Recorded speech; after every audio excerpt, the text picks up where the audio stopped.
बहुजन हितपालक मराठी मनाचे राजे छत्रपती शिवाजी महाराज, माता जगदंबा, माता जिजाई यांच्या प्रतिमेस प्रणाम करून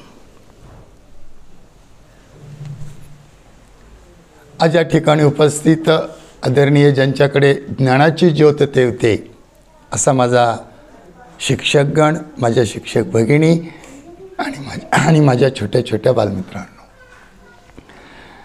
आपल्याकडे इंग्रजीमध्ये एक म्हण आहे, याचा ग्रेट माइंड्स युअर पर्पजेस आदर्श विसेस. याचा अर्थ असा आहे, महान माणसाच्या ठिकाणी महत्त्वाकांक्षा आहे, आपल्यासारख्या सामान्य माणसाजवळ फक्त जगण्याची इच्छा आहे. आपल्यासारखा सामान्य माणूस आपल्या जीवाला जपतो, परंतु जे ध्येयवादी महापुरुष असतात ते ध्येयाला जपतात. आणि ध्येयवादी महापुरुषांची परंपरा आपल्या देशामध्ये नवीन नाही, ती अनादी कालापासून चालत आलेली आहे. अर्थात ही ध्येय सर्वसामान्याच्या, तुमच्या आमच्या सर्वांच्या विकासासाठी, समृद्धीसाठी कार्यान्वित झालेली असतात. समाजाचा फायदा म्हणजे देशाचं हित यावर लक्ष केंद्रित करून न्याय, समता, स्वतंत्रता, स्वराज्य इत्यादींच्या प्राप्तीसाठी जे अहर्निश लढले, इतकेच नव्हे तर स्वातंत्र्याच्या, स्वराज्याच्या धगधगत्या अग्निकुंडामध्ये आपलं सार सर्वस्व अर्पण केलं, ते खऱ्या देशाचे राजे. तुम्हाला हात बांधून बसायचं सांगितलं, हातच बांधून बसणार आहेत का शेवटपर्यंत? सोडा हात. ते आता किती चांगली जागा सोडली, सुरुवात किती छान झाली असती. आता कळलं का मी कशाच्या ओघाने बोलतोय ते? आता सरांनी सांगितलं म्हणून नाही. आता बघा, इकडे लक्ष द्या. मी तुम्हाला थोडंसं आजमावून घेतो. तुम्ही किती हुशार आहेत हे मला याच्यातून कळेल. तुम्हाला जागा सापडतात का? या भूमी ते विश्वाची माझे घर सांगणाऱ्या ज्ञानेश्वराची ओवी आणि संत तुकोबांचा अभंग आहे. या भूमीला मान होता, सन्मान होता, अस्मिता होती. ती अस्मिता देवगिरीच्या यादवरायाच्या राजसत्तेनं जोपासली होती, प्रतिष्ठेनं जपली होती. या भूमीमध्ये स्वर्ग सुखांची रेलचेल होती. पण इसवी सन 1296 साली एका शनिवारी या महाराष्ट्राच्या राशीला शनी आला. अल्लाउद्दीन खिलजी, या अल्लाउद्दीन खिलजीने गाफील देवगिरीवर हल्ला केला. एकच गजब झाला. देवगिरीवर लुटालूट झाली, अत्याचार झाले. आणि हतबल झालेल्या रामदेवराव यादवांनी आपली मुलगी ज्येष्ठाई खिलजीच्या स्वाधीन केली आणि खिलजीचं मांडलिकत्व पत्करले. तिथेच महाराष्ट्राची आबरू गेली, अस्मिता तर लयाला गेली. सुमारे 325 वर्ष हा महाराष्ट्र परक्यांची चाकरी करत होता, लढत होता, दुसऱ्यांसाठी तलवार गाजवीत होता, परक्यांसाठी. कुणी आदिलशहाकडे होते, कुणी कुतुब शहाकडे, कुणी निजामाकडे. या शहापातशहांकडे जहागिऱ्या मिळवण्यासाठी कधी कधी स्वकीयांच्याही जीवावर उठत होता. गनिम महाराष्ट्राची आबरू लुटत होता. आया बहिणींना वाली उरलेला नव्हता. आणि या महाराष्ट्राची ती विपन्न अवस्था पाहून शिवनेरीवर शहाजीराजांच्या धर्मपत्नी जिजाऊ आऊसाहेब यांचा जीव तीळ तीळ तुटत होता. त्या भवानी मातेला साकडं घालत होत्या, विनवत होत्या, जगदंबे, या स्वराज्यात माझ्याच बांधवांनी, माझ्याच बांधवाचे पाडलेले मुडदे मला पावत नाहीत. दिवसा ढवळ्या माझ्या आया बहिणींची आबरू लुटली जाते पाहत असताना माझे डोळे का फुटत नाहीत जगदंबे? माझ्या पोटी असा एक रत्न जन्माला दे, असा एक बाळ जन्माला दे, त्यामध्ये तुझा अंश असेल. ही हाक देवीनं शिवांना ऐकली आणि यवनासुराचं निर्दालन करण्यासाठी शिवरुद्राने अवतार घेतला, रणचंडीने अवतार घेतला. नाही, त्या बाळात तेज होतं, शिवाचं ओझ होतं, भवानी माय मातेचं चापल्य होतं, विजेचं, आणि काळीज होतं वाघाचं, शौर्य होतं सिंहाचं.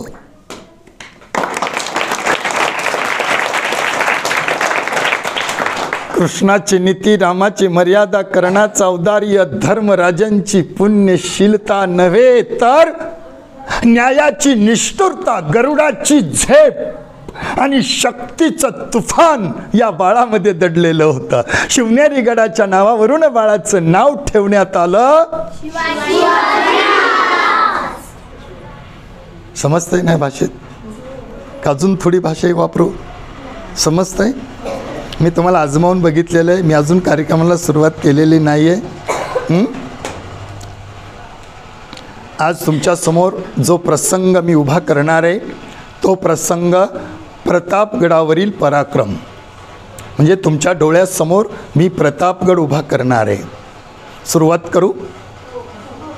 बाबांनो, अफजल खान नावाचा राक्षस जेव्हा या स्वराज्यावर चालून येतो तेव्हा तो एका शिक्क्यात म्हणतो, कर जकुनद शिप्राल्ला फजल फजला अफजल. याचा अर्थ असा आहे, स्वर्गाला इच्छा झाली उत्तम माणसाची उत्तमता याची तुलना करून पाहावी तर प्रत्येक ठिकाणाहून अल्ला अल्ला आवाज येण्याऐवजी अफजुल अफजुल असा आवाज येईल. म्हणजेच खान स्वतःला कोण समजत होता? अल्लाह भगवान परमेश्वर. आणि स्वतःला अल्लाह समजत खान तुळजापुराला आला. नाही बाबांनो, आज मराठी माणसाचा इतिहास कथन करण्यासाठी इथे उभा आहे. बहुजन मर्द मराठी मावळ्यांचा इतिहास कथन करण्यासाठी इथे उभा आहे. ज्या घटना मी आपल्यासमोर मांडणार आहे त्या घटना महाराजांचं खरं स्वरूप स्पष्ट करणारे असणार आहेत. कारण महाराजांचं चरित्र आपल्यासमोर मांडले जात असताना बाळांनो, काही महत्त्वाच्या घटना की ज्या घटना अशा आहेत की त्या घटनेतून आपल्याला एक गोष्ट समजली पाहिजे की छत्रपती शिवाजी राजांनी 18 पगड जातींना घेऊन या स्वराज्याची शपथ घेतली. आपला विषय, आपला धागा हा असेल. बरोबर आहे? आज मराठी माणसाचा इतिहास कथन करण्यासाठी इथे उभा आहे. बाळांनो, ज्या घटना मी आपल्यासमोर मांडणार आहे, बघा, जगातलं कोणता इतिहास घ्या त्यामध्ये विरोधाभास आढळून येत नाही, पण आमच्या मराठी माणसाच्या इतिहासामध्ये विरोधाभास आढळून येतो. बाबांनो, काही लोक महाराजांना शिवाचा अवतार म्हणतात, त्याचं नाव घेतात, त्यांच्या अनुयायांना कुणाच्या तरी विरुद्ध भडकवतात. अरे तुम्ही महाराजांना शिवाचा अवतार म्हणत असाल तर परमेश्वर माणसामध्ये भेद निर्माण करेल का रे? बोला पटकन. बरं, इतिहास घटना लिहितो की भावना? इतिहास लिहितो घटना, आणि आमचा इतिहास भावनेला हात घालून लिहिला. तुळजाभवानीची मूर्ती खानाने फोडली असं लिहिलं की आमच्या मराठी माणसाचं रक्त गरम. आम्ही कुणाच्या तरी विरुद्ध पेटून उठणार. निश्चित व्यवस्था काही कथा कादंबरीकाराने करून ठेवली आणि त्या कथा कादंबऱ्या आमच्यासमोर इतिहास म्हणून ठेवल्या आणि इतिहास म्हणून त्या कथा कादंबऱ्या आम्ही वाचू लागलो. बाबांनो, यापेक्षा या समाजाचं दुर्भाग्य दुसरं कोणतं नाही. म्हणून महाराजांचं स्वरूप स्पष्ट करणारी इतिहासातली पहिली घटना, खान विजापूरहून निघाले, रहिमतपूर, कोल्हापूर, सांगली मार्गे वाईला आले. वाईला त्याने आपला तळ ठोकला. महाराजांचे वकील होते काझी हैदर. त्यांनी खानाच्या सैन्यामध्ये एक अफवा पसरविली. ती अफवा अशी होती, तुळजाभवानीची मूर्ती खानाने फोडली, माणकेश्वराचं शिवलिंग फोडलं, पंढरीच्या विठ्ठलावर चाल केली. या अफवेचा परिणाम काय झाला? खानाच्या बाजूला असणारे मराठी सरदार होते, त्यांच्या भावना दुखावल्या गेल्या. खानाचा तळ त्यांनी सोडला, ते निघून गेले. खान कमकुवत झाला आणि छत्रपती शिवाजी राजांचा पहिला डाव यशस्वी झाला. अरे, खान तुळजापुराला गेला किंवा नाही? तुळजाभवानीची मूर्ती खानाने फोडली किंवा नाही? मराठी माणसांनी या गोष्टीचा विचार करत बसायची गरज नाही आहे. पण हा बलाढ्य राक्षस या महाराष्ट्रावर, या मराठी मातीवर चालून येतोय ही गोष्ट माझ्या जिजामातेला समजली आणि माझ्या मातेच्या मनामध्ये थोडीशी काळजी उत्पन्न झाली. आता हा वैरी स्वराज्यात घुसणार. माझ्या पोराबाळाने रक्त शिंपडून उभी केलेली पीक आता महिषासूर तुडवून टाकणार. याच विश्वासघातामुळे माझा शंभू राजा कणगिरीच्या लढाईत ठार झाला. माझी थोरली सोन्यानेच विधवा केली. हाच तो भोसल्याच्या मुळावर उठलेला वैरी आता महाराजांच्या मुळावर उठलाय. खानाचं सैन्य केवढं अगणित युद्ध साहित्य, बडा जंगी तोफखाना. तसं आमच्याजवळ काय? सारं पोरदाळ आहे. आता कसा टिकावं लागणार?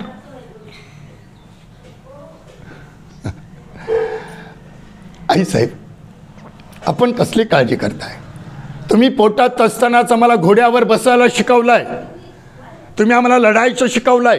अरे बघत बसणं का? सैन्य सज्ज ठेवा, खानाला जावडीत गाठा आणि काही प्रतापगडावर जा.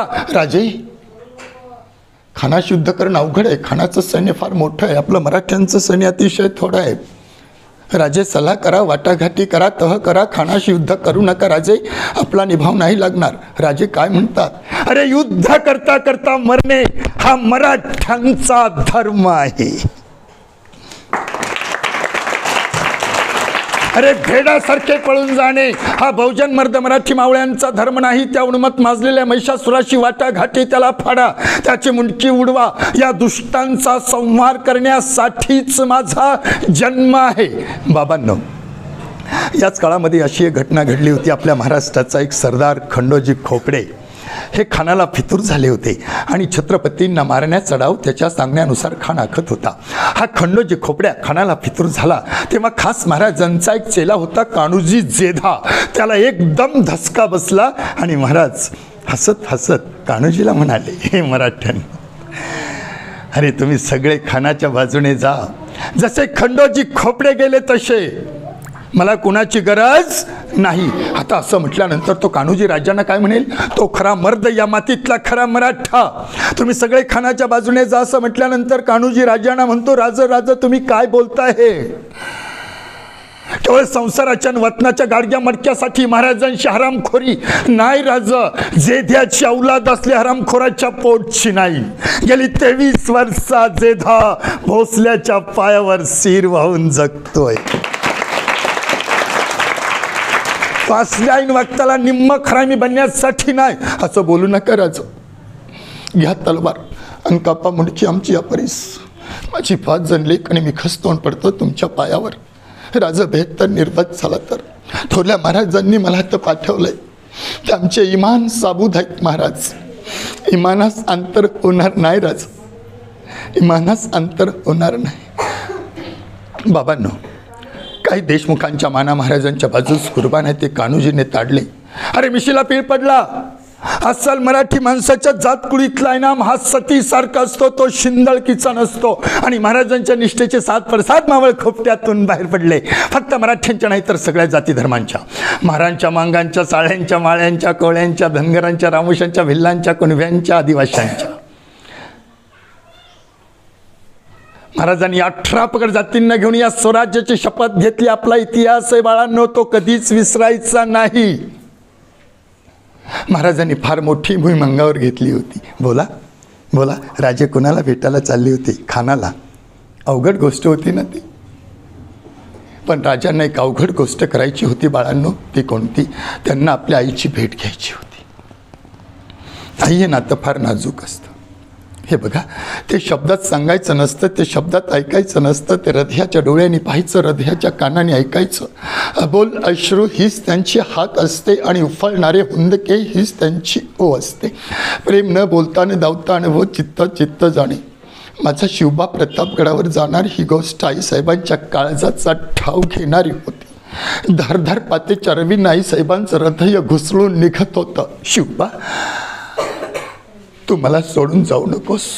हाच त्या मातृ हृदयाचा हुंदका होता. बाबांनो, शिवाजी राजांची आई होणं फार अवघड, खडतर एक व्रत. आईसाहेबांनी एकूण 6 पुत्र. पहिल्या 5 पुत्रांपैकी 4 पुत्र आईसाहेबांच्या मांडीवरून लहानपणीच मृत्यूने ओढून नेली. एकच जगले संभाजीराजे, तेही कनगिरीच्या लढाईत ठार झाले. आता जगले फक्त एकटे शिवबा. आता तेही खानाला पावेना.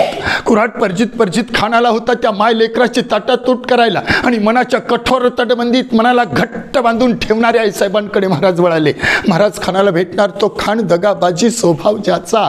आईसाहेब कळवळून म्हणाल्या, शिवबा, तो मला सोडून जाऊ नकोस. तो खान कपटी, तो तुला जिवंत ठेवणार नाही. आईसाहेब, आजपर्यंत माझं एवढं वय झालं मी कोणाला भेट दिली नाही आहे. मी कोणत्या जातीशी युद्ध करतो असं तुम्हाला वाटतं? नाही मासाहेब, माझं वैर कोणत्या जातीशी नाही, कोणत्या धर्माशी नाही, अफजल खानाशी नाही, त्याच्या मुस्लिम धर्माशी नाही. माझं वैर आहे ते माणसातल्या वाईट प्रवृत्तीशी. मासाहेब, तुम्ही आम्हाला एवढ्या गोष्टींची परवानगी द्या. तुम्ही आम्हाला खानाला भेटायला जाऊ द्या. माझ्या जिजाई कशा होत्या? अरे धीराच्या होत्या. राजकारणाचा कठोर राजधर्म त्या जाणत होत्या. एखादा मुत्सदी समशरी बहादर सैनिक चुकला त्याला मोठ्या मनाने सांभाळून घेणाऱ्या होत्या, त्याला हुरूप देणाऱ्या होत्या. पण अखेर एका मुलाच्या आई होत्या. आईचं काळीच फक्त आईलाच ठाऊक असतं. म्हणतात ना, कोणाची आई होऊ नये म्हणून. शिवबा आपल्या आईसमोर त्यांचं अखेरचं दर्शन घेण्यासाठी उभे होते. अखेरचं नको असा अभद्र विचार करायचा नाही. शिवबा आपल्या आईसमोर त्यांचं दर्शन घेण्यासाठी उभे होते. देव, प्रजा, गरीब जनता यांची सेवा करणं हेच माझ्या शिवबाचे जगणे. आणि सह्याद्रीच्या कड्याप्रमाणे आईचं हृदय कठीण होत गेलं. शिवबाने प्रतापगडावर जावं हीच माझ्या मातेची इच्छा झाली. महाराज आपल्या आईकडे वळाले, आपल्या आईच्या पायावर मस्तक ठेवलं आणि आपल्या लाडक्या बाळाला आपल्या आईनं प्रेमाचा आशीर्वाद दिला. शिवबा विजयी व्हाल. चढती दौलत तुम्हाला लाभेल शिवबा. यशाचा विडा मिळून आणा, काम बुद्धीने करा आणि संभाजी राजाचे उसने फेडून घ्या. आईसाहेबांनी संभाजी राजांच्या मरणाची आठवण दिली, सुडाची आठवण दिली, निरोप दिला, आशीर्वाद दिला. महाराजांनी 2 वर्षाच्या संभाजी राजांना हृदयाला धरले. दरुणी महालाचा निरोप घेतला. आजारी पत्नी सईबाईचा निरोप घेतला. बाळांनो, थोडंसं इकडं लक्ष द्या, तुम्ही अतिशय हुशार आहेत. मला सांगा, आपली आई घरात असते तेव्हा आपलं घर कसं असतं रे? स्वच्छ असतं, प्रकाशमान असतं, आनंदी असतं. बाबांनो, असेच आमची जिजाई या संपूर्ण महाराष्ट्राची पाय होती, आधार होती. अरे हिंदवी स्वराज्याची स्थापना करणाऱ्या, 18 पगड जातींना घेऊन या मराठी माणसाची सत्ता निर्माण करणाऱ्या छत्रपती शिवाजी राजांना जन्म देणारी माता कशी असेल? अरे ज्या मातेने आपल्या पोटच्या लेकराला देशासाठी मरायला शिकवलं, देशासाठी जगायला शिकवलं, ती माता कशी असेल? अरे तुमच्या पायात काटा मोडला ना तरी तुमच्या आईच्या डोळ्यात टचकणं पाणी येतं. काटा तुम्हाला मोडतो, वेदना तुम्हाला होतात आणि रडते कोण? आठवा, आपल्या आई आपल्यासाठी आयुष्यात एकदा तरी रडलेली आहे. कुणी उठून उभं राहून सांगा, माझी आई माझ्यासाठी आयुष्यात एकदा रडलेली नाहीये. ती का रडते? अरे तुमच्यावर तिची माया, प्रेम, ममता असते म्हणून ती तुमच्यासाठी रडते. मला या प्रश्नाचं उत्तर द्या. माझ्या जिजाईची नव्हती का माया तिच्या लेकरावर? मग का तिने पोटचा गोळा या स्वराज्याच्या धगधगत्या अग्निकुंडामध्ये झोकून दिला आणि सांगितलं, शिवबा तुम्ही मरा, या मातीसाठी मरा, या माणसासाठी मरा, मरण्यासाठी आम्ही तुम्हाला जन्म दिला आहे. बाबांनो, अशी सांगणारी आई आणि आपल्यासाठी मुळूमुळू रडत बसणारी आपली आई आणि आपण. इकडे लक्ष द्या बाबांनो. मी शिवकथा सांगत असताना तुमच्यावर संस्कार होत नसतील ना, तर मला शिवकथा सांगण्याचा अधिकार नाही. माझी पूर्ण शिवकथा तुम्ही विसरून गेलात तरी चालेल, पण 2 गोष्टी या ठिकाणी महत्त्वाच्या सांगणार आहे मी. एक मुलींना आणि एक मुलांना. प्रथमतः मुलींच्या जातीने इकडे लक्ष द्या. मी तुम्हाला जिजाऊच्या स्वरूपात पाहतो. माझ्या जिजाऊसारखं दीर्घगंभीर राहायचं शिका, चंचलपणा सोडून द्या. माझ्या स्त्री जातीने चंचलपणा सोडला नाही म्हणून तिच्या कित्येक पिढ्या अंधारात जन्माला आल्या, अंधारात मेल्या. ती अबला ठरली. अरे रोज वर्तमानपत्र वाचा, फेसबुकच्या बातम्या वाचा, प्रत्येक पानापानावर माझ्या आया बहिणींच्या अब्रूची लक्तर तोडलेली वाचायला मिळतात त्या लोकशाही देशामध्ये. 5 वर्षाची बालिका या नराधमांच्या तावडीतून सुटलेली नाहीये. परवाचं स्वारगेटचं प्रकरण तुमच्या कानावर असेल, बातमी वाचली असेल. बदलापूरचं प्रकरण तर फार गाजलेलं आहे. बाबांनो, तुम्ही बदला. अशा परिस्थितीमध्ये तुमचं वर्तन, तुमचं कर्तव्य किती महत्वाची आहे. अरे तुम्ही बदला, जग बदलेल. जग बदलायची वाट बघत बसू नका. विचार बदला, परिस्थिती बदलेल. आता बघा, तुम्ही काय म्हणाल? काय म्हणाल? आम्ही बदललो. काय बदल केलाय तुम्ही? तुम्ही फार मोठा बदल केलाय. कोणता? मुलींच्या जातीने फार मोठा बदल केलाय. कोणता? आम्ही मुलांचे कपडे घालू लागलो. जीन पॅन्ट घालायची, वर पैंजण. आता कुठली फॅशन आहे? तुम्ही किती मुलांचे कपडे घेतले, तुम्ही मुलगा होणार आहेत का? आणि यांनी तुमचे कपडे घालायला सुरुवात केली तर हसायला येते ना तुम्हाला. आपल्याला दुसऱ्याच्या डोळ्यातलं कुसळ दिसतं, आपल्या डोळ्यातलं मुसळ दिसत नाही. मग लोक तुम्हाला काही बाई. आणि बघा, मी तुमचा समर्थक आहे. मुलींना टी शर्ट आणि पॅन्ट छान दिसतो, खरंच छान दिसतो. लहान मुलींना, मोठ्या बायकांना नाही, छान दिसतो. पण आमच्या पुण्यातल्या मुली थोडा अतिरेक करतात. काय करतात माहिती आहे तुम्हाला? टी शर्ट असा घालतात ना, ओढून ओढून संध्याकाळपर्यंत फाडून टाकतात. बदल कुठे करायचा आहे तुम्हाला? बदल इथे करायचा आहे का बाहेरूपी करायचा आहे? इथे करायचा आहे. जसा तुम्ही बाहेरूपी बदल केला तसा इथेही करा. दिसायला छान आहे, नाकीडोळी छान आहे, नवरोबा चांगला मिळेल, पण इथं भुसकट भरले, त्याचं काय? जसा तुम्ही बाहेरूपी बदल केला तसा इथे करा. लोक तुम्हाला काही बाई बोलतात. लोक काय म्हणतात माहिती आहे का? मुलींच्या जातीने हसत खिदळत चालू नये. ओ, तुम्ही हसायचं नाही कधी? अरे तुम्ही हसायचं, तुम्ही फुलायचं, तुम्ही मोठं व्हायचं. पण एक गोष्ट सांगतो तुम्हाला, लक्षात घ्या. आपला समाज जो आहे ना, आपला समाज तमाशाने कधी बिघडलेला नाही आणि कीर्तनाने कधी सुधारला नाही. एक प्रयोग करायचा आहे तुम्हाला. अनुभव जगातलं उत्तम पारितोषिक आहे. स्वतः अनुभव घ्यायचा, त्याप्रमाणे वर्तन करायचं. उद्या सकाळी सगळ्या जणींनी काय करायचं माहिती आहे का तुम्हाला? ही गोष्ट मोठ्या मुलींना सांगत नाही मी, ही गोष्ट लहान मुलींना सांगतो. एक प्रयोग करायचा असतो. उद्या करणार ना सगळ्या जणी? काय करायचं आहे? शाळेत अनुभव घ्यायचा, त्याचा काय परिणाम होतो तो. आणि शाळेत येताना दप्तर पाठीवर असणार आहे. गावातली समोरून माणसं येतील, काही करायचं नाही, त्यांच्याकडे बघायचं ना हसायचं. कुत्रा गेला आडवं, कुत्र्याकडे बघायचं, हसायचं. झाडाखाली यायचं, बुंद्यापासून शेंड्यापर्यंत असं बघायचं ना हसायचं. काय म्हणतील येणारी जाणारी लोक? सांगा. पागल आहे म्हणतील की नाही उगीच उगीच हसल्यावर. आता आम्ही इथे बसलो सगळेजण, मी शिवकथा सांगतोय आणि काही मुली हसतात, मनातली मनात स्वतःकडेच बघतात. आमच्या मनात काय विचारेल तुमच्याबद्दल, त्या हसणाऱ्या मुलींबद्दल? माझ्या मनात तर काय येईल? मी नवीन पाहुणा आहे, बरोबर ना? मी काय म्हणणार? जाऊ दे, ही पोरगी डोक्याला लागलेली असेल म्हणून आम्ही सोडून देणार. पण वेळेत ठरवणार की नाही मी उगीच उगीच हसल्यावर?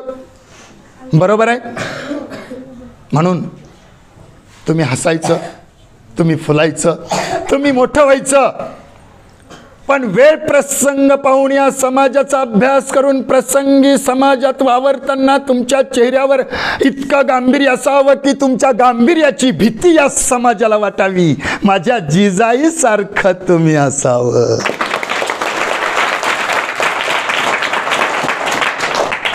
कळलं का? तुम्ही इकडे लक्ष द्या. मी कुणाबद्दल बोलतोय?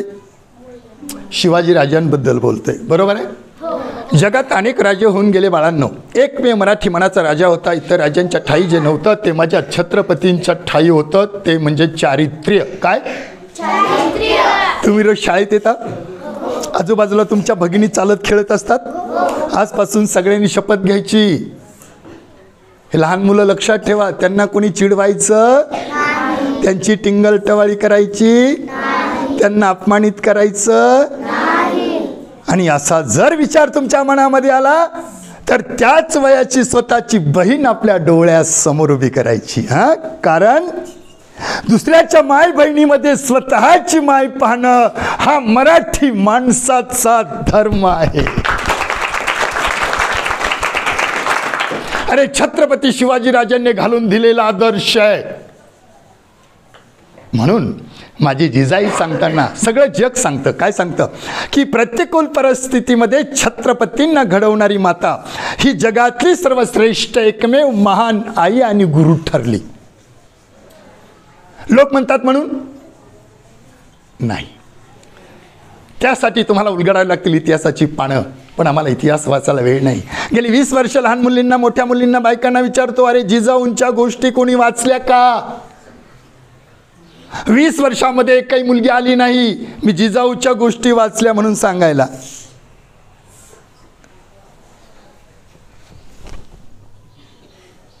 आम्हाला पास व्हायची पंचायत, जिजाऊ कुठं वाचावा? तुम्हाला जिजाऊ वाचायला वेळ नाही. पण आज मी इतिहासाचं एक पान उलगडणार आहे. उलगडू का? प्रश्न बघा. प्रतिकूल परिस्थितीमध्ये छत्रपतींना घडवणारी माता ही जगातली सर्वश्रेष्ठ एकमेव महान आई आणि गुरु का ठरली? याचं उत्तर, छत्रपती शिवाजीराजे पोटात असताना आईसाहेब कुठे होत्या? शिवनेरीवर, बरोबर? आई साहेबांना लागले होते शिवबा पोटात असताना डोहाळे. एका दासीनं विचारलं, आऊ आपणास काय खावंसं वाटतं? काय खावंसं वाटलं असेल माझ्या आईला शिवबा पोटात असताना? चिंचा, बोरे, आवळे, कैरी, मग काय खावंसं वाटलं असेल रे. बाबांना माझ्या आईला डोहाळे लागले होते शिवबा पोटात असताना जगा वेगळे. संत तुकोबाराय म्हणतात, बालकाच्या आवडी मातेचे डोहाळे. एका दासीने विचारलं, आऊ आपणास काय खावंसं वाटतं. तेव्हा माझी माता म्हणाली, अगं मला घोड्यावर बसावंसं वाटतं, मला दानपट्टा खेळावासा वाटतो आणि घोडा तटावरून खाली सोडावासा वाटतो. होते ना जगा वेगळे डोहाळे. मग आमच्या बायकांना डोहाळे लागतात माती खायचे. 5 रुपये छटाक मिळते बाजारात भाजलेली माती. पूर्वी बाजारात भाजलेली माती मिळत नव्हती. बायका काय करायच्या माहिती आहे, अशा भिंतीचा आठायच्या पण खायच्या. गंमत म्हणून सांगतो तुम्हाला, इकडे लक्ष द्या. परवा दिवशी एका नवीन पोरीचं लग्न झालं होतं. ती बिडी ओढत होती. मी आजीला म्हणलं, आजी ही बिडी का ग ओढते. बाबा म्हणले, गप तिला डोहाळे लागले. आता तरी बिडी ओढते म्हणली, काल तिने सिगरेट ओढली. ओ, मी म्हणलं संध्याकाळी तिला एक लाल थम्सअपची बाटली दे. मग तिच्या पोटी कोण जन्म घेईल सांगा पटकन. तिच्या पोटी कोण जन्म घेईल मी सांगू.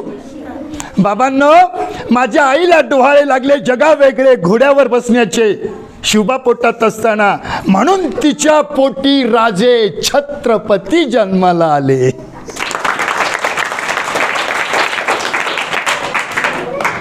आणि आमच्या बायकाच्या पोटी सगळे बेवडे जन्माला आले.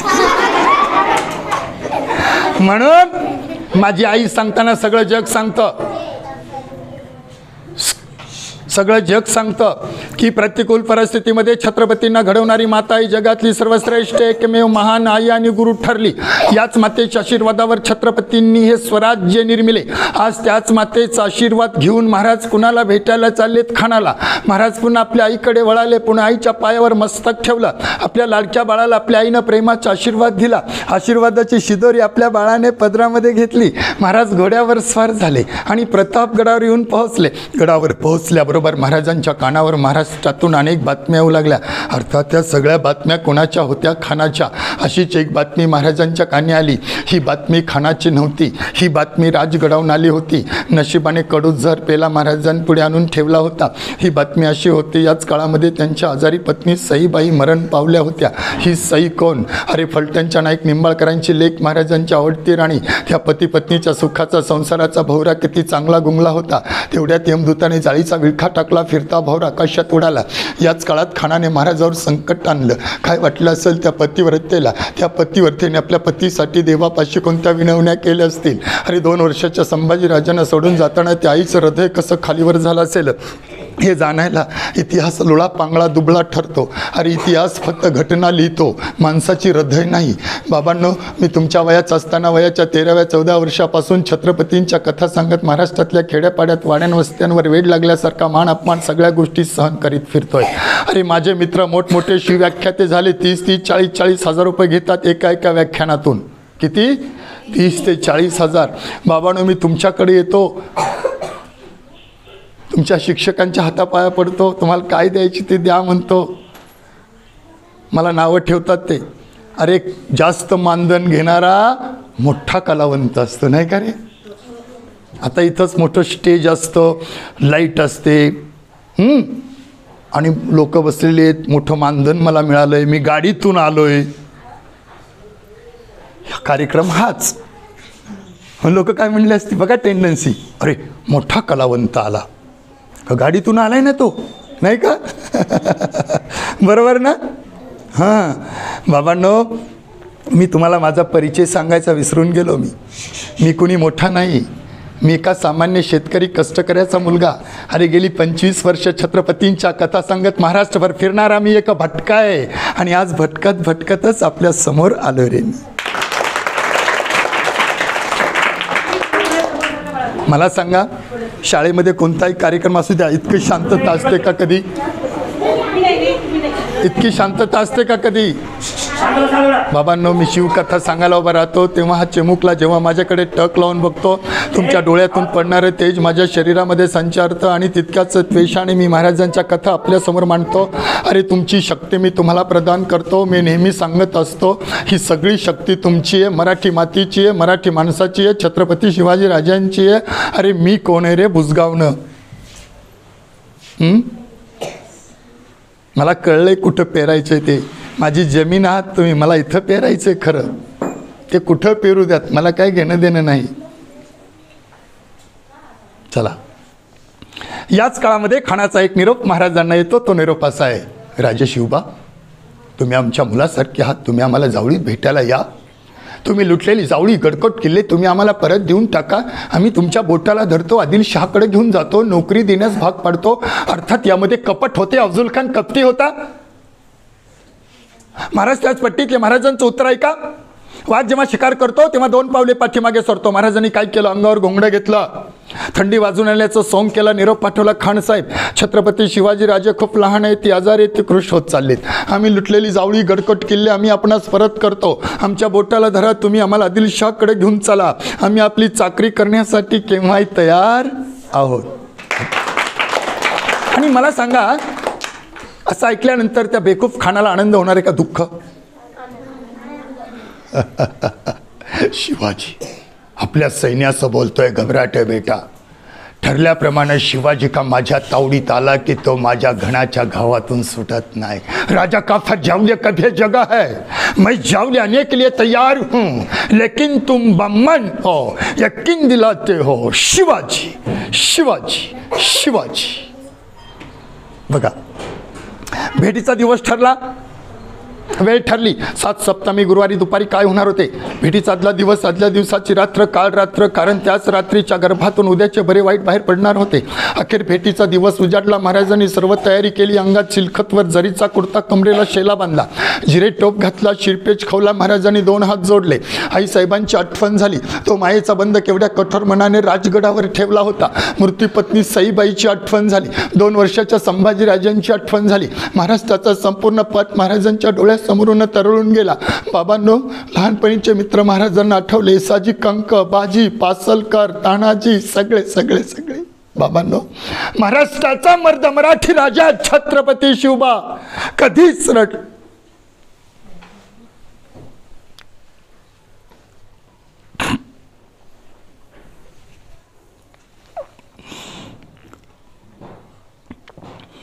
कधीच रडले नाहीत बाळांनो. पण आज या प्रतापगडाचा कंठ दाटून, आई बाबांनो, माझा गड मी आपणावर निर्वीत करतो.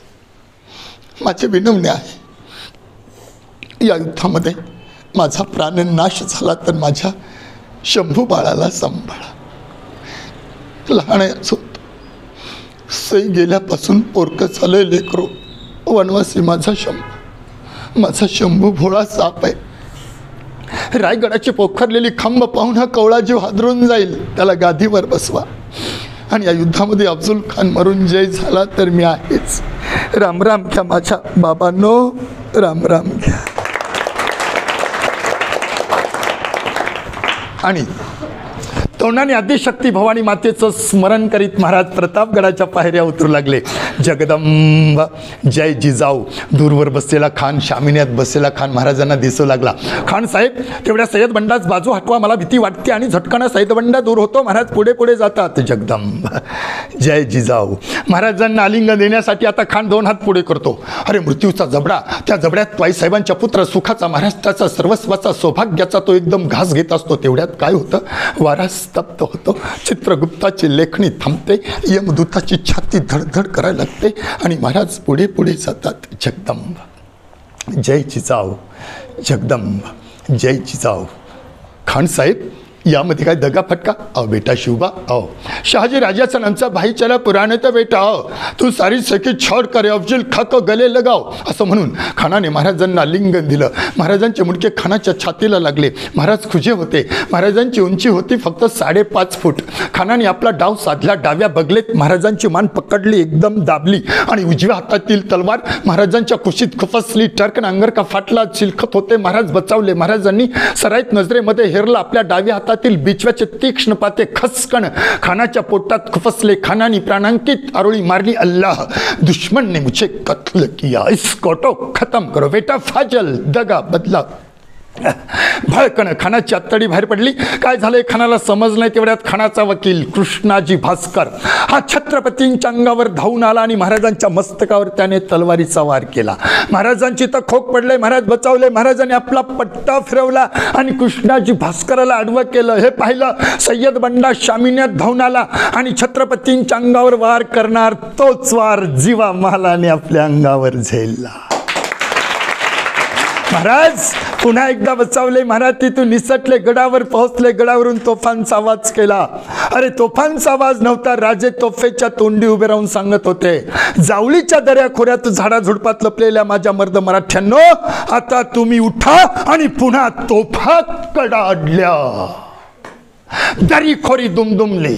रणसंडीने तुळजाभवानीने जंगलात लपलेल्या मराठ्यांना मारलेली ती हाक. तोफेच्या इशाऱ्याने सारे मराठी वाघ झेपा टाकीत बाहेर पडले आणि गनिमांनी असा हल्ला चढवला म्हणतात की बस खानाच्या सैन्यामध्ये एकदम आकांत तोडाला. कत्तल कत्तल कत्तल आणि कत्तल. केस मोकळे सोडलेली, भयंकर संतापलेली, अकराळ विक्राळ वेश असणारी, हातात हजारो शस्त्र घेऊन करा करत दात खात प्रत्यक्ष भवानीच खानाच्या सैन्याचा संहार करीत होती. जावळी चारण्य रण आणि गर्जनाने दुमदुमून गेले होते. हा बलाढ्य राक्षस मारला. रीतिरिवाजाप्रमाणे खानाचे मुंडके राजगडावर आले. पण आईसाहेबांनी महाराजांनी शत्रुवीराच्या प्रेताची विट्टमणा कधीच केली नाही. मी तुम्हाला सुरुवातीला सांगितलं, छत्रपती शिवाजी महाराजांचं वैर कोणत्या जातीशी नव्हतं, कोणत्या धर्माशी नव्हतं, अफजल खानाशी नव्हतं, त्याच्या मुस्लिम धर्माशी नव्हतं. महाराजांचं वैर जर मुस्लिमांशी असतं तर दौलत खान त्यांचा आरमार प्रमुख असू शकला असता का? इब्राहिम खान त्यांचा तोफखाना प्रमुख होता. मदारी मेतर त्यांचा सखा होता. याकूब बाबा शेखला ते गुरुस्थानी मानत होते. काजी हैदर त्यांचे निष्ठावंत वकील होते शंभू राजांच्या काळापर्यंत. सिद्दी हिलाल त्यांचा स्वामिनिष्ठ सेवक होता. रुस्तुमी आलम वाघनक्या बनवणारा हाही मुसलमान होता. 72 मुसलमान सरदार छत्रपतींच्या पाठीमागे गडकोटासारखे ठाम होते. महाराजांनी स्वतः खानाच्या समाधीची स्थापना प्रतापगडाच्या पायथ्याशी केली. आजही त्या समाधीला दिवाबत्ती करताना दिसून येते. आपल्या हिंदू धर्माच्या औदार्याची आणि महाराजांच्या पराक्रमाची खूण म्हणजे आज प्रतापगडाच्या पायथ्याशी असलेली खानाची कबर. हा जळजळीत पुरावा आपल्या डोळ्यासमोर ठेवतो आणि छत्रपतींच्या जीवनातील एक यशोगाथा मी या ठिकाणी समाप्त करतो. बाबांनो, हा छोटासा कलावंत शिवप्रेमी आपल्याकडे आला. महाराजांची गोष्ट ऐकवली. मला आनंद वाटला. माझ्या कार्यक्रमाचं मूल्य सरांनी तुम्हाला सांगितलेलंच आहे. पण या कार्यक्रमाला मुलांचा प्रतिसाद विदर्भात कमी मिळतो मानधनाच्या बाबतीत. तर मला आत्तापर्यंत माझ्या शिक्षक बंधू भगिनींनी जवळजवळ